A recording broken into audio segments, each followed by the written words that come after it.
Assalamualaikum warahmatullahi taala wabarakatuh. Waalaikumsalam warahmatullahi wabarakatuh. Selamat sore adik-adik mahasiswi. Kita pada siang hari ini masuk pada sesi pemungutan dan penghitungan suara. Jadi kemarin itu jadwal yang sudah kita bikin itu sesuai dengan tahapan. Dan tahapan berikutnya adalah tahapan paling krusial dalam pemilu atau pilkada, yaitu adalah hari pemungutan dan penghitungan suara. Nah, tadi sudah sudah lihat video ya, proses pemungutan dan penghitungan suara ya. Mulai dari pemilih datang ke TPS, mendaftar, mendapatkan surat suara, terus kemudian mencoblos, memasukkan surat suara ke kotak suara dan kemudian ditetes tintanya, ditetes salah satu jari dengan tinta, baru kemudian keluar TPS dan pulang.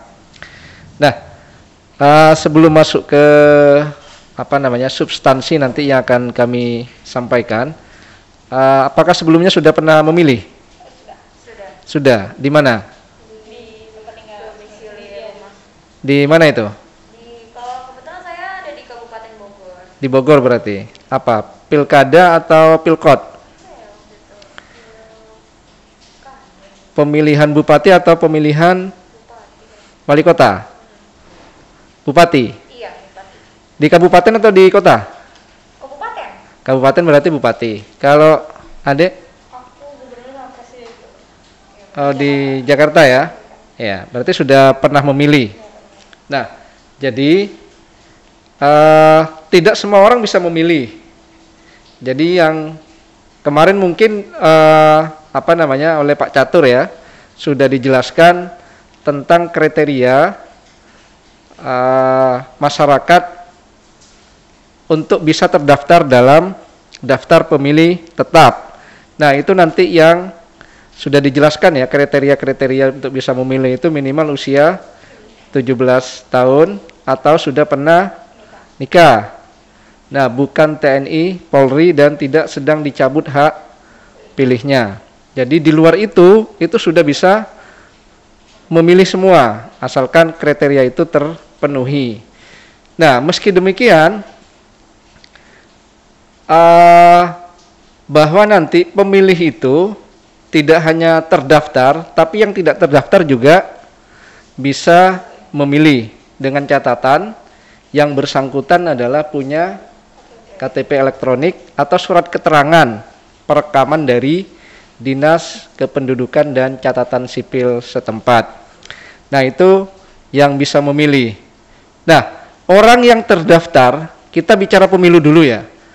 Karena pemilu kita adalah pemilu 5 kotak atau 5 surat suara, maka orang yang terdaftar dalam DPT itu nanti akan mendapatkan 5 jenis surat suara.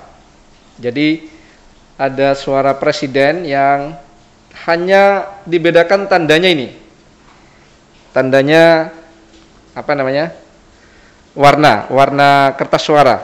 Jadi kalau presiden itu hitam, agak kehitam-hitaman. Kalau DPR itu warna kuning. Kuning ya? Iya, yang ininya ya. Oh, ininya. Ini ya, kuning ya. Nah, presiden yang ini. Atau dibaliknya juga ada ininya. Nah, kalau DPD itu tidak berpartai, tapi perseorangan dari masing-masing provinsi. Itu ini warnanya merah. Ini juga merah. Terus yang provinsi itu biru. Atau yang ini biru. Nah, sedangkan yang kabupaten warnanya hijau. Nah, ini nanti yang akan dipilih oleh masyarakat. Oleh masyarakat nanti kita tahu kemarin ya, ini contoh surat suara untuk pemilu 2019. Jadi sangat besar surat suaranya. Coba kita buka ya.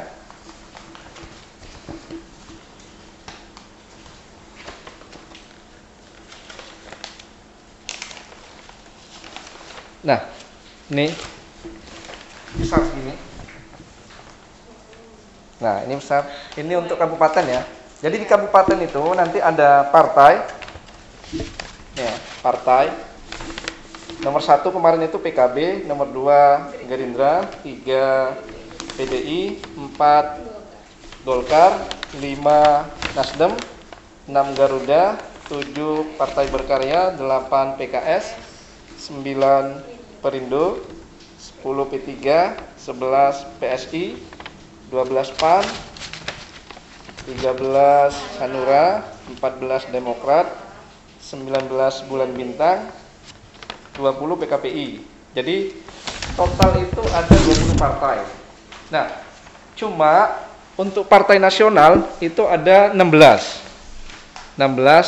Nah, sedangkan partai empatnya itu adalah partai lokal, partai di Aceh. Jadi ada 4. Nah, karena sistem pemilu kita adalah proporsional terbuka dengan suara terbanyak. Proporsional terbuka itu maksudnya masyarakat itu memilih berdasarkan suara terbanyak.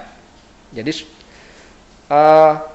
di partai manapun nanti walaupun dia misalnya nomor urutnya 1, 2, 3 sampai terakhir, kalau di Purbalingga itu dapil 2 itu ada 10 kursi yang diperebutkan. Nah, 10 kursi itu walaupun nanti misalnya caleg nomor 10 suara terbanyak, maka dialah yang nanti akan mewakili partai tersebut untuk menjadi anggota DPRD. Jadi tidak lagi nomor urut. Kalau dulu itu kan nomor urut. Nomor urut itu adalah siapapun yang nomor 1 dan partai itu misalnya dapat kursi, ya nomor 1 itu yang jadi.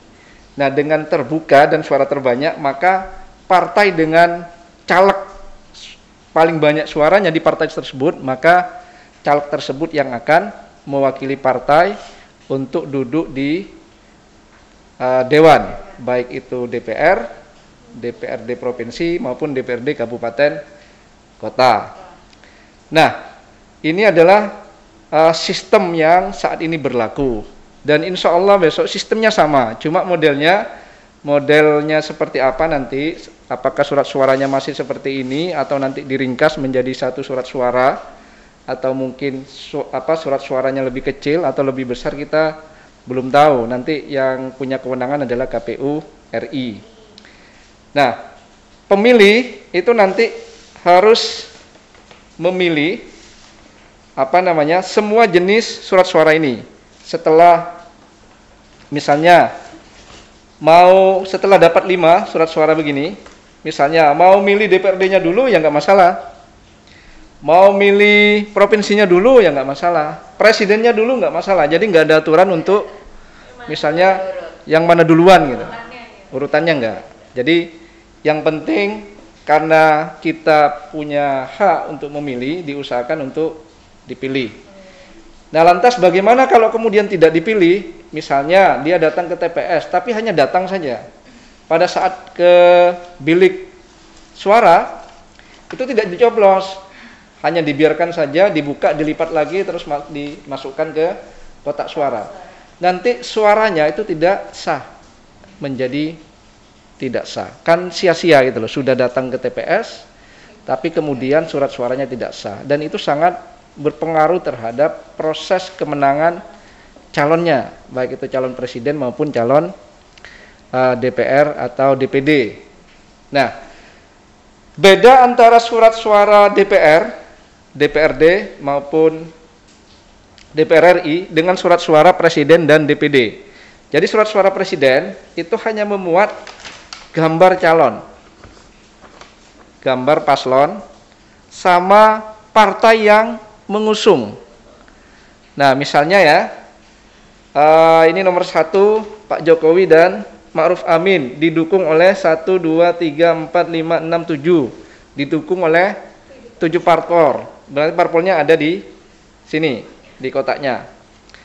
Nah, sama juga dengan paslon nomor 2 Pak Prabowo Subianto dan Sandiaga Salahuddin Uno, didukung oleh 4 partai, ada Gerindra, ada PKS, ada PAN dan Demokrat. Jadi partai pengusungnya ada di surat suara.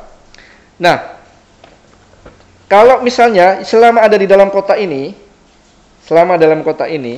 dipilih atau dicoblos, entah nyoblos nomornya, entah nyoblos partainya, entah nyoblos orangnya atau benderanya atau namanya, itu dianggap sah selama tidak ada coblosan lain di kotak lainnya.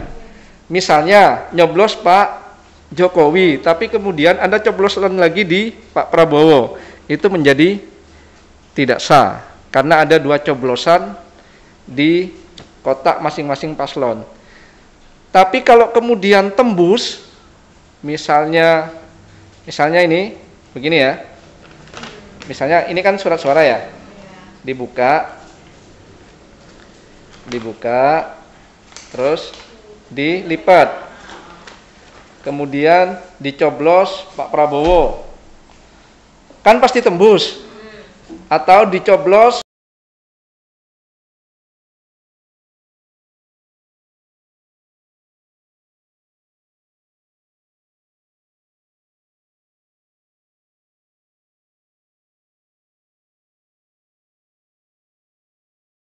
nah, ini lebih simpel karena memang paslonnya cuma 2.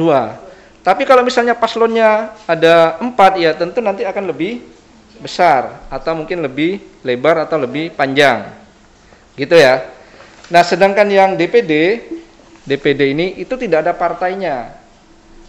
Jadi hanya foto calonnya saja. Yang dibutuhkan masing-masing provinsi itu cuma 4 orang. Jadi baik provinsi besar ataupun provinsi kecil, itu yang dibutuhkan per provinsi itu hanya 4 orang. Nah, ini Jawa Tengah ya.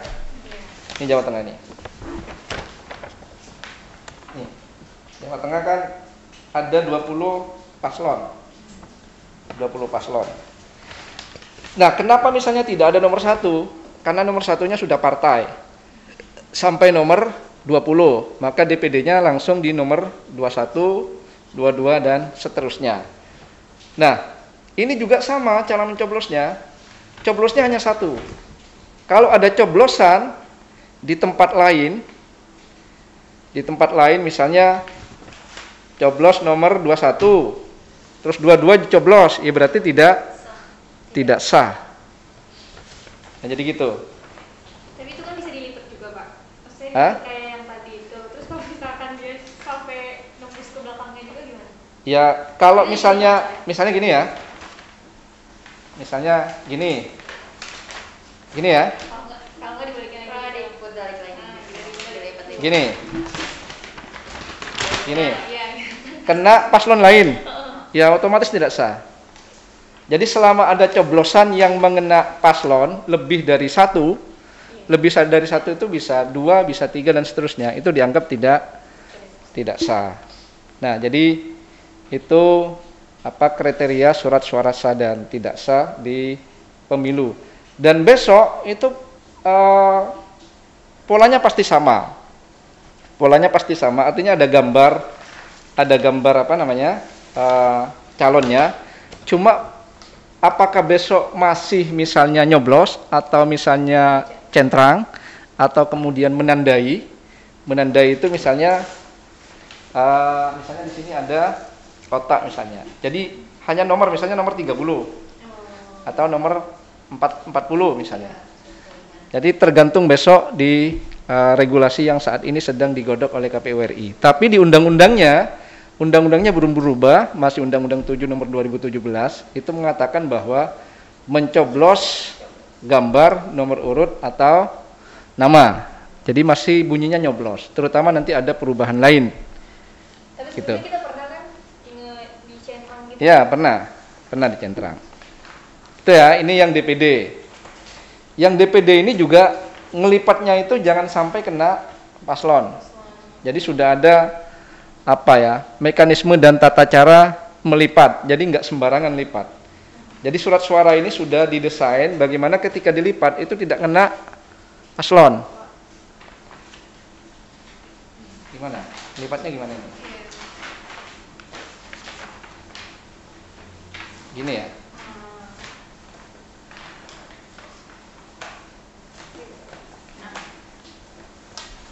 Ini ya.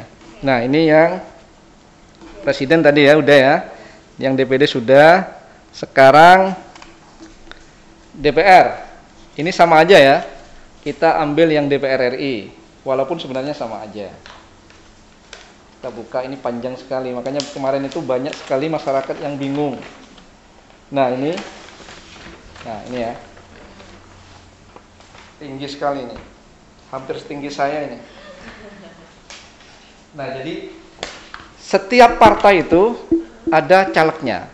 Jadi gini, modelnya itu, misalnya ya, ini DPR RI di Dapil 7. Dapil 7 itu meliputi Kebumen, Banjarnegara, Purbalingga. Itu kursi yang diperebutkan cuma 7. Jadi partai politik maksimal caleg yang harus dipersiapkan di Dapil 7 ini itu 7 orang. Karena jumlah kursinya 7. Nah, terus bagaimana kalau kemudian kurang dari 7? Nggak masalah. Yang penting nggak lebih. Gitu loh. Karena kursi yang diperebutkan cuma 7. Nah, kalau hanya 1 ya nggak masalah. Terus nggak ada ya nggak masalah. Gitu loh. Jadi tidak harus tidak harus memaksakan diri misalnya ada calegnya. Tapi kalau partai tersebut memang tidak punya caleg, ya oke. Misalnya contoh Partai Garuda. Nih, Partai Garuda cuma 1. Cuma 1 ya, cuma 1 orang. Terus Partai P3 itu cuma 5 orang. Terus Hanura 5 orang. Terus mana? PKPI ya memang tidak ada. Jadi memang tidak ada ini. Jadi tidak ada caleg yang dicalonkan di dapil ini. Nah, pemilih itu tinggal milih, tinggal nyoblos. Misalnya nyoblos partai. Partainya apa? Partainya katakanlah Partai Garuda misalnya. Coblos partainya, itu sah. Terus coblos partai, coblos caleg misalnya, itu sah. Gitu. Jadi misalnya kalau di sini ini nyoblos berapapun selama masih dalam kota, itu sah untuk caleg ini. Misalnya partainya dicoblos, calegnya dicoblos, ini yang kosong juga dicoblos, itu sah. Nah, cuma nanti pada saat penghitungan ada kriterianya. Misalnya gini, nyoblos partai sama nyoblos nama. Berarti masuknya ke partai. Misalnya nyoblos partai, nyoblos caleg, terus nyoblos lagi yang kosong. Itu masuknya ke partai. Tapi kalau nyoblos hanya nama, berarti masuknya ke orang, ke yang bersangkutan. Jadi gitu. Nah, tapi kalau ada coblosan di Partai Garuda, ada coblosan di Partai PKPI, ya berarti tidak sah. Gitu.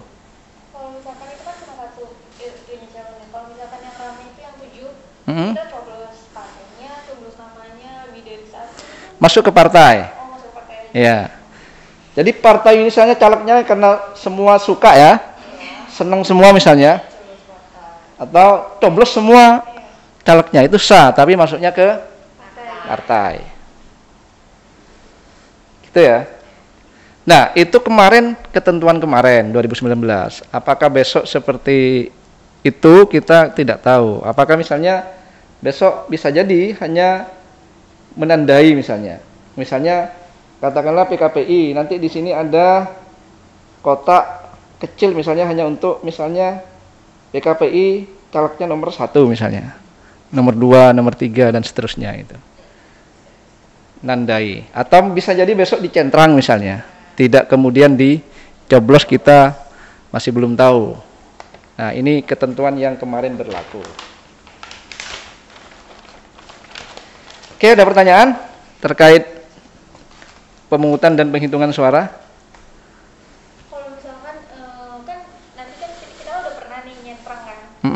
sekarang dicoblos. Itu kenapa sih Pak?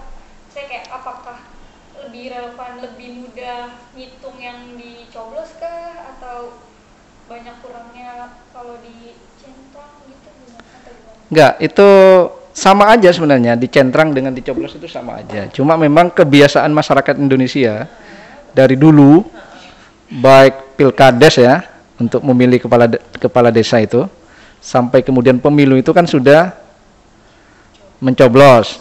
Dulu kenapa centrang? Karena asumsinya adalah banyak suara yang tidak sah. Gara-gara misalnya terlalu ekspresif nyoblosnya. Banyak-banyak gitu ya? Enggak, jadi nyoblosnya terlalu kenceng gitu.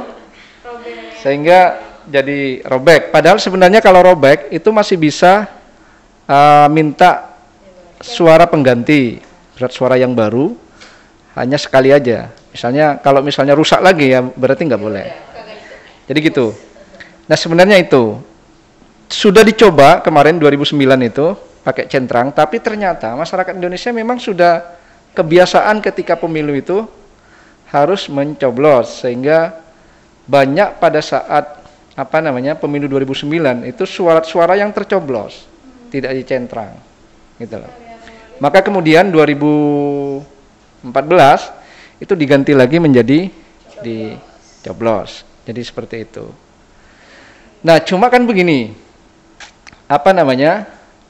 proses evaluasi dari pemilu ke pemilu itu terus dilakukan untuk kemudian bisa pemilu itu bisa efektif.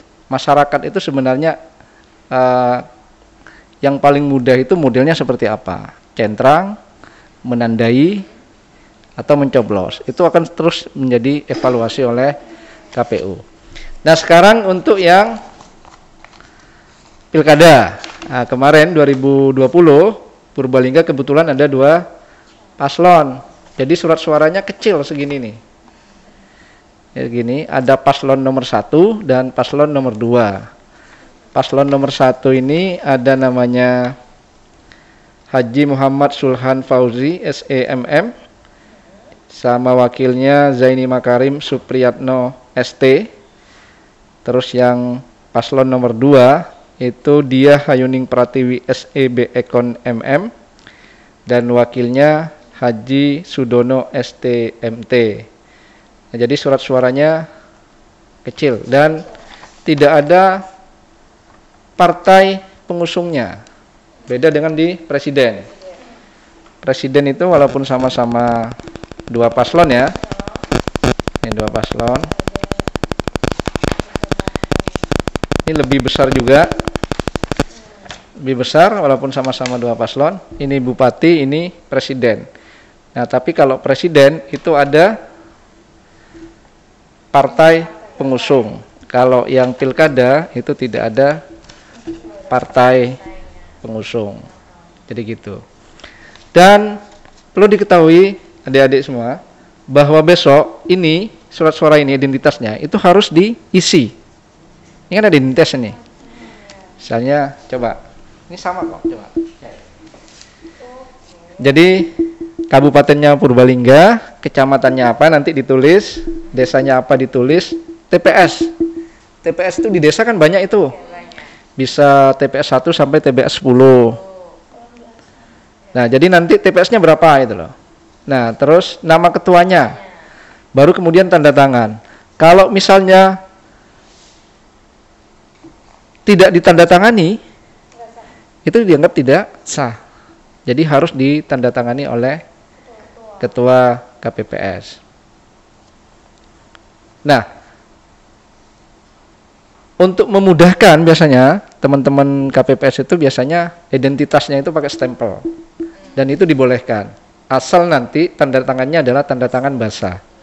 Yang penting identitasnya misalnya Purbalingga, kecamatannya apa, desanya apa, TPS berapa, kan tinggal di stempel itu. Nah, baru kemudian tanda tangan sendiri, bukan tanda tangan stempel gitu loh. Itu dianggap sah. Tapi karena kalau tidak begitu itu capek. Karena banyak, ya bayangkan satu orang itu harus 5 surat suara yang ditandatangani. Kalau misalnya 500 orang kali 5 berapa itu? Oh, kemarin itu maksimal 300. 300 kali 5 berapa? 3 kali 5, 1.500 kan? 1.500 tanda tangan. Maka dibolehkan pakai apa stempel. Yang penting tanda tangannya tanda tangan basah. Nah, cuma begini bahwa untuk menuju ke sana itu kan banyak hal yang perlu dipersiapkan. Misalnya, jadi TPS itu sudah harus dibuat itu sehari sebelum hari H. Misalnya besok hari H ya pencoblosan. Jadi hari ini sudah mulai dibikin itu. Apakah pakai gedung pemerintah itu boleh, asalkan tidak di dalam ruang ibadah, misalnya di dalam gereja, terus di dalam masjid, di dalam mushola itu nggak boleh. Tapi kalau di halaman selama tidak mengganggu orang beribadah itu masih diperbolehkan. Tapi biasanya rata-rata kan di rumah ya, halaman rumah itu loh, halaman rumah masyarakat atau di gedung-gedung sekolah. Dan itu boleh. Nah, biasanya H-1 sudah berdiri itu. Kadang-kadang pakai tenda, kadang-kadang dihias misalnya kayak model pengantin. Kemarin itu kayak kalau di Purbalingga itu ada namanya apa ya?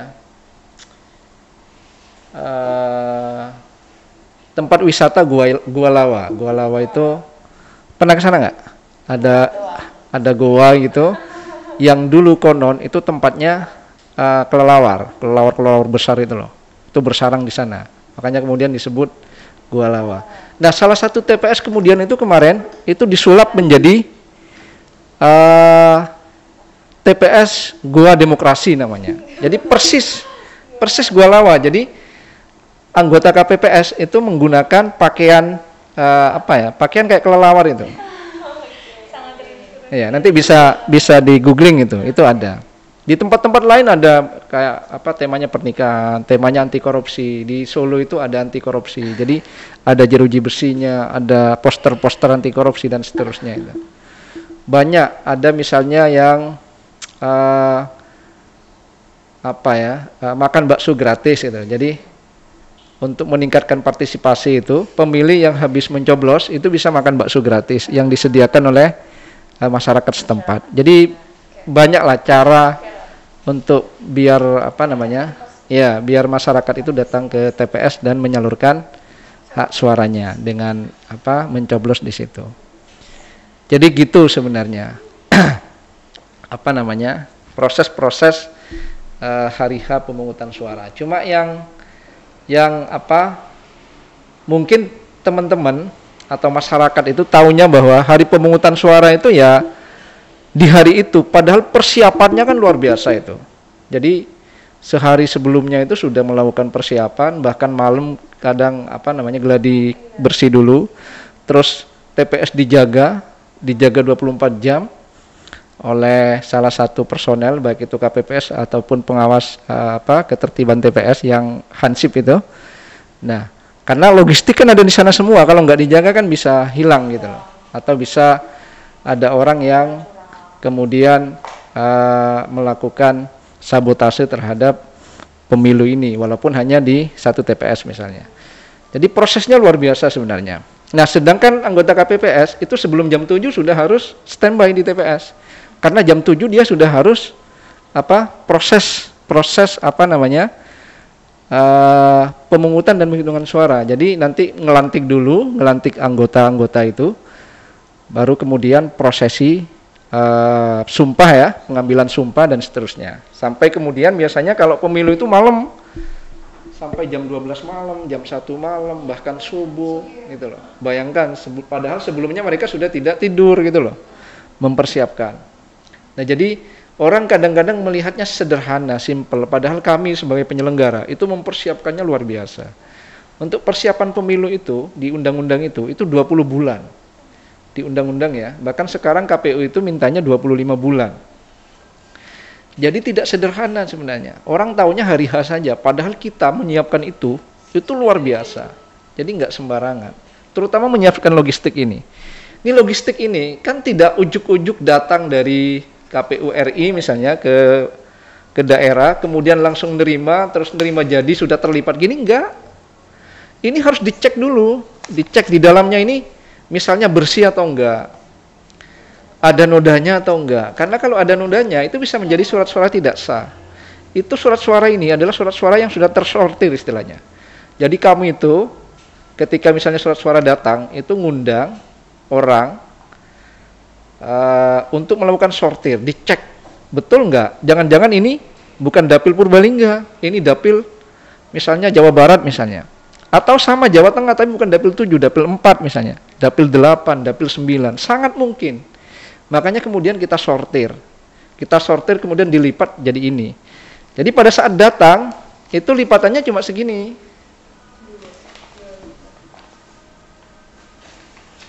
Cuma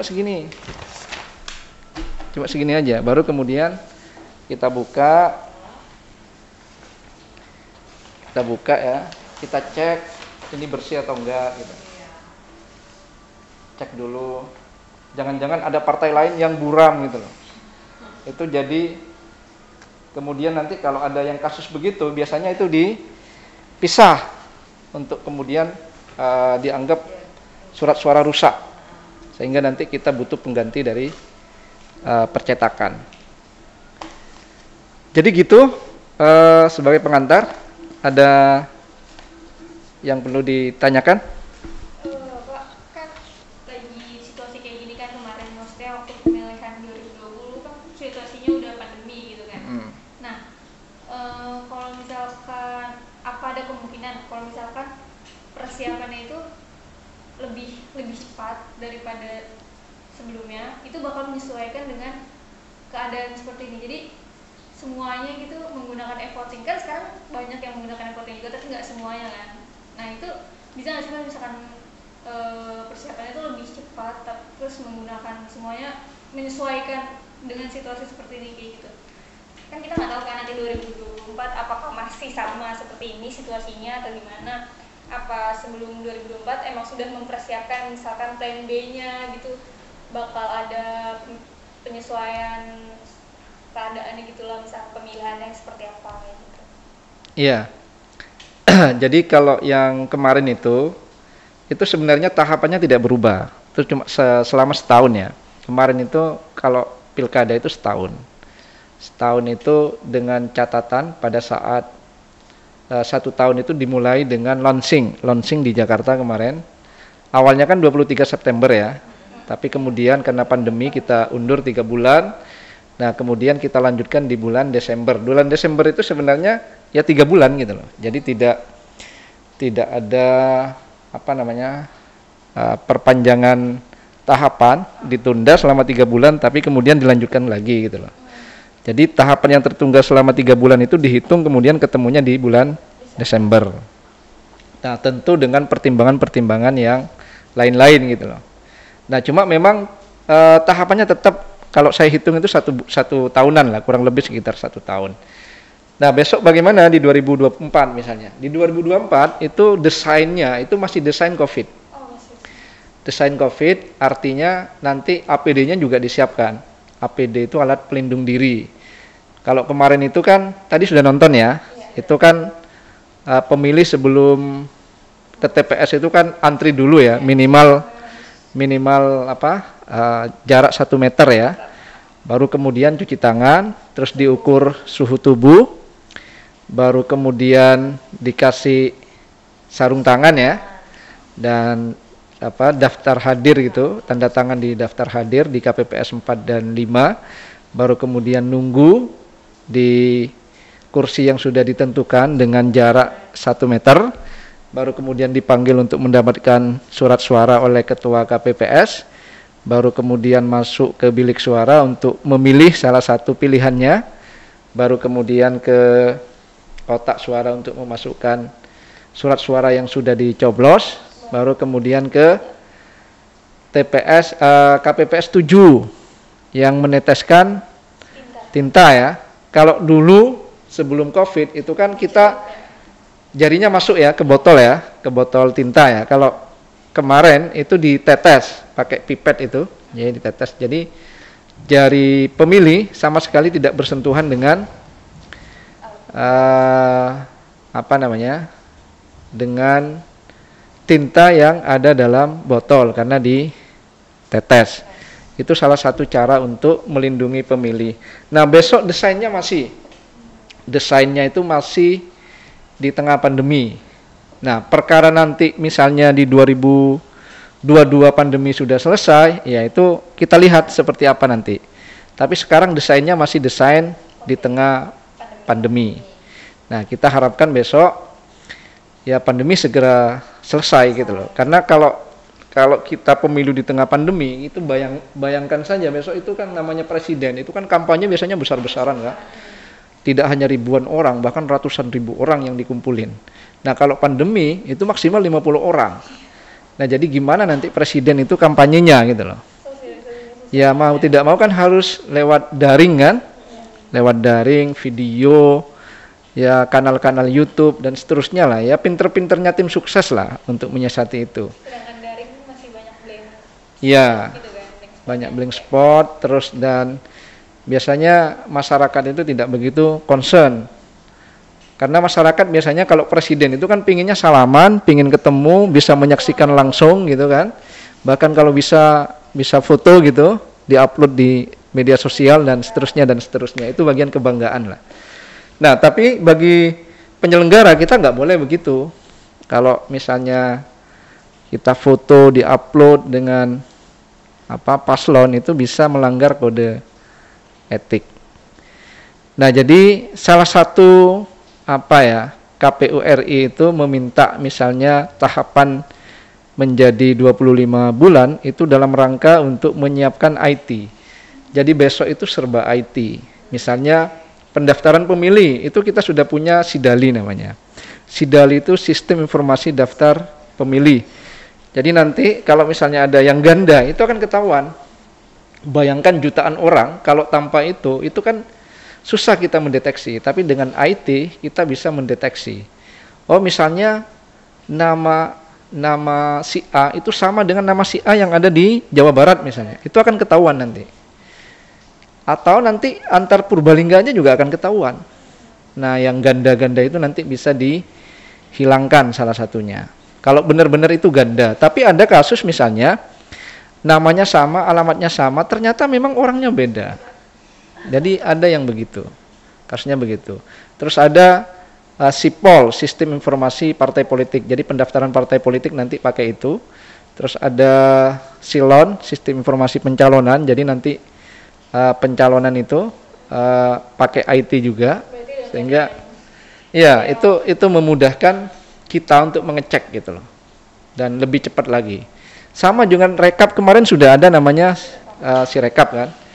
Sirekap. Jadi nanti kita tidak lagi nyeken kayak dulu, tinggal foto, kirim, dan sudah ketahuan hasilnya. Ketahuan hasilnya siapa yang menang itu nanti cepat akan ketahuan hasilnya.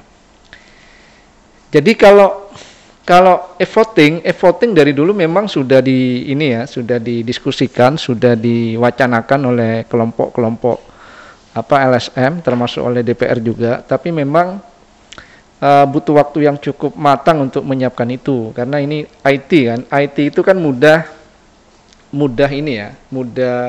dibobol sebenarnya.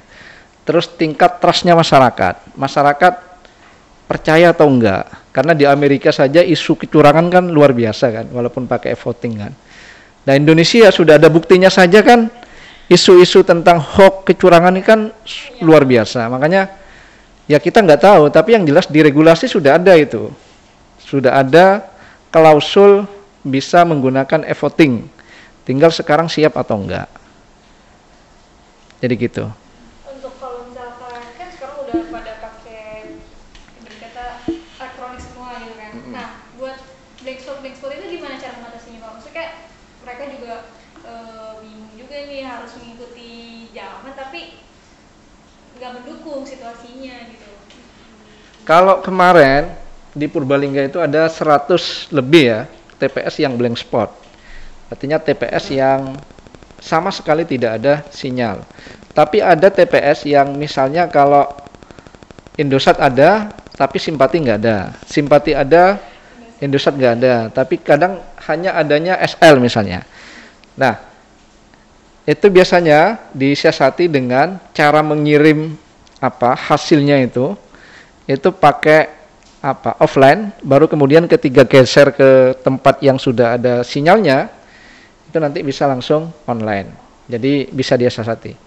Ya kan nggak jauh, biasanya misalnya di titik ini ya, di titik ini blank spot, tapi sudah keluar 5 meter atau 10 meter biasanya sudah ada, itu bisa disiasati. Tapi memang kalau nggak ada, itu difokuskan nanti pada saat apa ya, pada saat pengembalian kotak suara ke desa atau di kecamatan.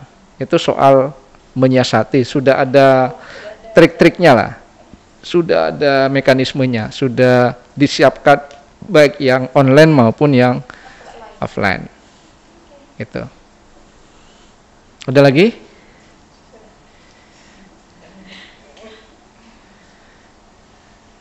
Tapi biasanya sebelum itu kami melakukan ini apa istilahnya BIMTEK ke Badan Penyelenggara Ad Hoc. Misalnya kalau di KPU itu nanti yang diundang adalah PPK, Panitia Pemilihan Kecamatan. Itu 5 orang kita undang. Nanti setelah PPK kita BIMTEK, baru PPK nanti membimtek apa namanya PPS. PPS itu Panitia Pemungutan Suara di tingkat desa atau kelurahan. Itu di BIMTEK, baru nanti PPS membimtek KPPS. KPPS itu 7 orang yang menjaga, yang melayani pemilih di TPS. Nanti didik di BIMTEK. Kalau di kita itu namanya BIMTEK. Atau bisa juga namanya transfer of knowledge ya. Ya sekolah lah sebenarnya. Sekolah lah, ya 3 semester lah. 3 SKS maksudnya. Ya, jadi kayak gitu. Jadi berjenjang dari KPU nanti provinsi ngundang KPU kabupaten untuk dijelaskan itu mekanisme pemungutan suara seperti apa, yang boleh seperti apa, yang tidak seperti apa, kriteria surat suara seperti apa, surat suara sah tidak sah seperti apa, itu nanti dijelaskan semua. Kalau misalnya kasusnya begini, misalnya pemilih datang ke TPS tapi tidak membawa KTP misalnya, itu penyelesaiannya bagaimana? Hanya membawa C pemberitahuan, atau kalau dulu itu C6, C pemberitahuan. Itu kalau nggak bawa itu gimana misalnya? Itu semua nanti disampaikan. Ya, jadi disampaikan sehingga nanti teman-teman KPPS itu sudah bisa dengan mudah untuk melakukan penyelesaian di lapangan. Oh, ini tidak bawa KTP tapi bawa C6 misalnya atau C pemberitahuan. Ini boleh atau enggak misalnya. Oh, ini C6-nya tidak dibawa atau C pemberitahuannya tidak dibawa tapi bawa KTP misalnya. Oh, ini tidak bawa KTP, tidak bawa C6, tapi di namanya ada dan cuma bawa KK misalnya. Itu gimana gitu loh. Itu semua kita jelaskan. Nah, kita juga selalu melakukan monitoring ke bawah untuk memastikan bahwa pendidikan di bawah itu berjalan sesuai dengan regulasi. Itu, apalagi? Cukup ya? Ya, demikian yang bisa saya sampaikan terkait dengan materi pemungutan dan penghitungan suara. Kurang lebihnya mohon maaf. Dari saya, billahi taufik ila aqwamit thariq. Wassalamualaikum warahmatullahi taala wabarakatuh.